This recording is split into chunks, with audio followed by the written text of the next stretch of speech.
salaamaaleykum daleen a jàmm ci Dakar tey nag dañoo ñëw pour ñu waxtaan ci benn mbir mu doy waar bu xew fële sa ndondol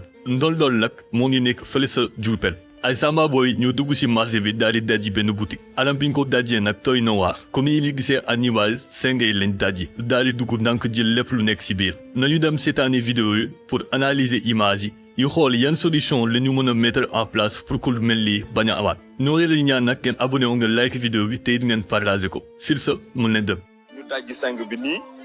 bi ñu yéegee ci seng bi danoo jël siwo bee la ñu jël soo xoolee suuf si ci robinet bii ci kër gi moom la ñu tibb teg ko ci seng bi mën na dagg seng bi ba nga xamee ne bruit du am su ko bi nga ko defee nag ci leen dugg ci biir. jël li nga xamee ne nii lee benn mbuus la woon boo xamee nii dafa defoon ay tissu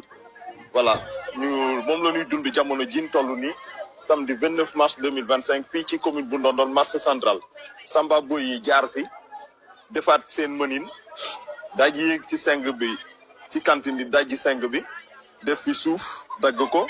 dugg ci biir wante jël li nga xamee ne nii moom moo nekkoon ci biir lépp dal di ko yóbbu. comme ni ngeen ko gisee minuit doy na waar gars yi nag def nañ ko avec une agilité déconcertante ba mën nañ sa poser aux questions est-ce que defuñu ko ak ay complices parce que ni gisee ni ñu dajee zingué d'une façon neppe teg ci sans bruit alerte voisinage bi doy na waar ci situation bu mel nii nag ñaari solution mën nañ ko mettre en place pour jéem a éviter genre de situation yi nii première solution yi mooy renforcer gardien yi nekk ci bërëb bi